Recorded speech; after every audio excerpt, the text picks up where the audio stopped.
নিয়োগ দুর্নীতিতে প্রাক্তন শিক্ষামন্ত্রী সহ প্রায় গোটা শিক্ষা দফতর জেলে। নতুন শিক্ষামন্ত্রীও যে খুব স্বস্তিতে আছেন এমনটা নয়, কিন্তু শিক্ষা দফতরে নিয়োগ পাইয়ে দিয়ে টাকা তোলা অব্যাহত। অ্যাপয়েন্টমেন্ট কবে মানে খুব বেশি এক সপ্তাহ লাগবে তোমার তো সব এন্ট্রি আছে ওখানে, তুই তো অনলাইন করে যাবো অনলাইন করে যাবো, তোমার এন্ট্রি আছে ওখানে যে কোনো, হয়তো আজকে বিকেলে তোমার বলে দিতে পারে যে কালকে চলে যেতে পারে। তোমার ডাকবে তো?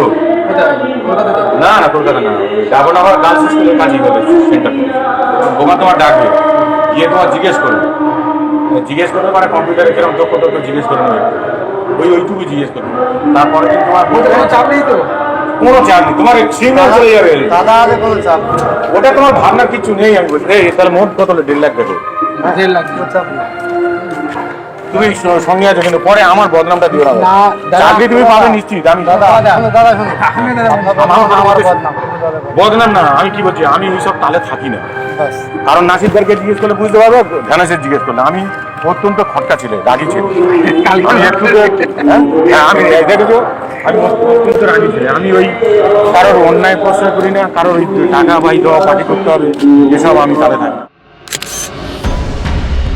এই ছবি নিজের সামাজিক মাধ্যমে পোস্ট করেছেন রাজ্যের বিরোধী দলনেতা শুভেন্দু অধিকারী।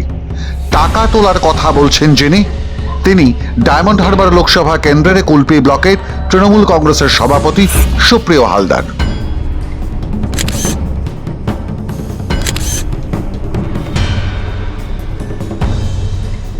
কোন নিয়োগের ডিল চলছে জানিয়েছেন রাজ্যের বিরোধী দলনেতা শুভেন্দু অধিকারী নিজেই। বাংলা সহায়তা কেন্দ্রে বিএসকে নিয়োগের জন্য দরদাম ঠিক করছেন এবং শুভেন্দু জানিয়েছেন এই ভিডিও সাম্প্রতিককালের। অ্যাপয়েন্টমেন্ট কবে মানে খুব বেশি এক সপ্তাহ লাগবে। তোমার তো সব এন্ট্রি আছে ওখানে, তুই তো অনলাইন করে যাবো অনলাইন করে যাবো, তোমার এন্ট্রি আছে ওখানে যে কোনো, হয়তো আজকে বিকেলে তোমার বলে দিতে পারে যে কালকে চলে যেতে পারে। তোমার ডাকবে তো? না না, কলকাতা না, যাবো না, আমার গার্লস স্কুলের কাছেই হবে সেন্টার। ওখানে তোমার ডাকবে, গিয়ে তোমার জিজ্ঞেস করবে মানে কম্পিউটারে কিরকম দক্ষ জিজ্ঞেস করে নেবে, ওইটুকু জিজ্ঞেস করবে। তারপরে কিন্তু তোমার কোনো চাপ নেই, তো কোনো চাপ নেই, তোমার সিগন্যাল চলে যাবে দাদা, কোনো চাপ নেই, ওটা তোমার ভাবনার কিছু নেই। আমি বলছি তাহলে মোট কত হলো? 1.5 লাখ দেবো। 1.5 লাখ চাপ নেই। এরপরই রাজ্যের বিরোধী দলনেতার মন্তব্য, ভিডিওটি প্রমাণ করে যে তোলামূলে নেতা হওয়ার একটাই মাপকাঠি, কে কত বড় দুর্নীতিগ্রস্ত।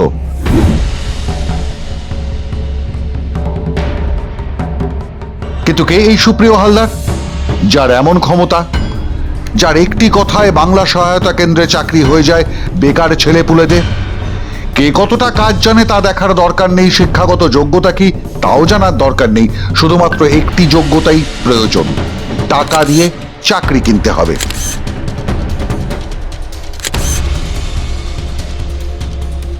তাহলে জেনে নিন কে এই সুপ্রিয় হালদার। এই সুপ্রিয় হালদার দীর্ঘদিন তৃণমূল কংগ্রেসের ব্লক সভাপতি, প্রায় 8 বছর। তার কোনো বদল নেই, কারণ মাথার ওপর ভাইপো সাংসদের হাত।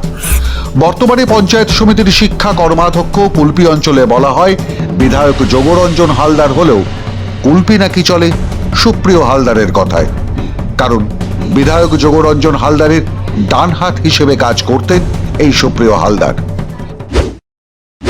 নিয়োগ দুর্নীতিতে সুপ্রিয় হালদার তাহলে পুরনো খেলোয়াড়। প্রাক্তন শিক্ষামন্ত্রী পার্থ চট্টোপাধ্যায়ের অত্যন্ত ঘনিষ্ঠ ছিলেন বিধায়ক যোগরঞ্জন হালদার। তার সুপারিশে বহু অযোগ্য ছেলেমেয়ের চাকরি হয়েছে টাকার বিনিময়ে, এমনকি বিধায়কের ছেলের চাকরিও সরকারি স্কুলে হয়েছে। বিধায়ক যোগরঞ্জন হালদারের ডান হাত ছিলেন এই সুপ্রিয় হালদার। বিধায়কের হয়ে লিঙ্ক ব্যান্ড ও টাকা আদান প্রদানের মূল কাজটা করতেন এই সুপ্রিয়। সেখান থেকেই তার উন্নতির শুরু। বিধায়ক যোগরঞ্জন হালদারকে একটা সময় সুন্দরবন সাংগঠনিক জেলার সভাপতি করা হয়েছিল, সেটা শিক্ষা দুর্নীতি সামনে আসার আগে। তারপর তড়িঘড়ি 6 মাসের মধ্যে সরিয়ে দেওয়া হয় তাকে। বিধায়ক যোগরঞ্জনের পার্থ ঘনিষ্ঠতার খবর যাতে সামনে না আসে সে কারণে। অ্যাপয়েন্টমেন্ট কবে মানে খুব বেশি এক সপ্তাহ লাগবে। তোমার তো সব এন্ট্রি আছে ওখানে, তুই তো অনলাইন করে যাবো অনলাইন করে যাবো, তোমার এন্ট্রি আছে ওখানে যে কোনো, হয়তো আজকে বিকেলে তোমার বলে দিতে পারে যে কালকে চলে যেতে পারে। পাচ্ছি কি আমি সব তোমার ডাকবে তো? কোথায় কলকাতাতে না না কলকাতা না, ডাবনাগর গার্লস স্কুলের কাজই করে সেন্টার। বোমা তোমার ডাকবে, গিয়ে তোমার জিজ্ঞেস করবে। জিজ্ঞেস করবে মানে কম্পিউটারে কিরকম দক্ষতা তো জিজ্ঞেস করে নেবে, ওইটুকু জিজ্ঞেস করবে। তারপরে কিন্তু তোমার কোনো চাপ নেই তো কোনো চাপ নেই, তোমার সিগন্যাল চলে যাবে। দাদা আরে কোনো চাপ নেই ওটা তোমার ভাবনার কিছু নেই। আমি বলছি এই তাহলে মোট কত হলো? 1.5 লাখ দেবো। 1.5 লাখ কোনো চাপ নেই তাহলে মোট কত হলো? 1.5 লাখ দেবো। 1.5 লাখ কোনো চাপ নেই সুপ্রিয়র অঙ্গুলি হেলনেই কুলপি বিধানসভায় এখন সব কাজকর্ম চলে। গত 12 বছরে ক্রমে ক্রমে তার সম্পত্তি বেড়েছে, নামে বেনামে প্রচুর সম্পত্তি, জমি জমার মালিক তিনি। শুধু কুলপি এলাকায় 56টা ইটভাটা রয়েছে, যার সবকটাই চলে তার নির্দেশে। শোনা যায় সেই সব ইটভাটায় খাটে তার কালো টাকা, ফলে মালিকরা বেশি ট্যাঁফু করার সাহস দেখান না। কুলপি এলাকাতেই রয়েছে তার প্রাসাদ প্রমাণ বাড়ি, রয়েছে দুটি গাড়ি, আধুনিক মডেলের স্করপিও এসইউভি এবং একটি মারুতি রিসেন্ট মডেলের। এর পাশাপাশি প্রচুর সম্পত্তির মালিক এই সুপ্রিয় হালদার।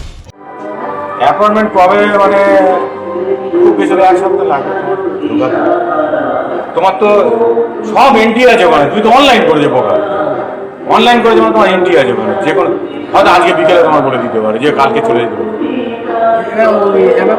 পাচ্ছি কি আমি সব তোমার ডাকবে তো? কোথায় কলকাতাতে না না কলকাতা না, ডাবনাগর গার্লস স্কুলের কাজই করে সেন্টার। বোমা তোমার ডাকবে, গিয়ে তোমার জিজ্ঞেস করবে। জিজ্ঞেস করবে মানে কম্পিউটারে কিরকম দক্ষতা তো জিজ্ঞেস করে নেবে, ওইটুকু জিজ্ঞেস করবে। তারপরে কিন্তু তোমার কোনো চাপ নেই তো কোনো চাপ নেই, তোমার সিগন্যাল চলে যাবে। দাদা আরে কোনো চাপ নেই ওটা তোমার ভাবনার কিছু নেই। আমি বলছি এই তাহলে মোট কত হলো? 1.5 লাখ দেবো। 1.5 লাখ কোনো চাপ নেই তুমি সঙ্গে আছো কিন্তু পরে আমার বদনামটা দিও না। না, দাদা, চাকরি তুমি পাবে নিশ্চিত। আমি দাদা শোনো দাদা শোনো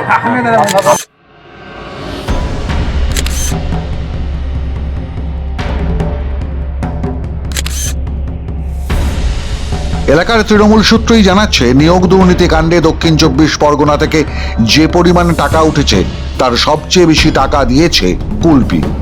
যতবার ডেট ততবার টাকা, যত নিয়োগ তত অর্থ। রাজ্যের বিরোধী দলনেতার তাই কটাক্ষ, এদের প্রতিটি স্তরের নেতৃত্ব অবৈধ কার্যকলাপের সঙ্গে জড়িত। এদের মূল উদ্দেশ্য হলো বেআইনি অর্থ সংগ্রহ করা। মনে হয় এ বিষয়ে এরা বিশেষভাবে প্রশিক্ষণপ্রাপ্ত। বিশেষভাবে প্রশিক্ষণপ্রাপ্ত কিনা আমরা জানি না, তবে একটা বিষয় পরিষ্কার, তৃণমূল আমলে সরকারি চাকরিতে নিয়োগ দুর্নীতি ছাড়া হয়নি। সামনের হাল যেমন গেছে, পিছনের হালও তেমনই গেছে। মন্ত্রী, সাংসদ, বিধায়ক, জেলা ও পঞ্চায়েত কর্মাধ্যক্ষ থেকে পঞ্চায়েতের সদস্য থেকে স্থানীয় নেতা, যে যেমন পেরেছে লুটেছে সাধারণ গরিব পরিবারের অসহায় চাকরি প্রার্থীদের টাকা, ছিনিমিনি খেলেছে তাদের ভবিষ্যৎ নিয়ে। মাধ্যম ব্যুরো রিপোর্ট।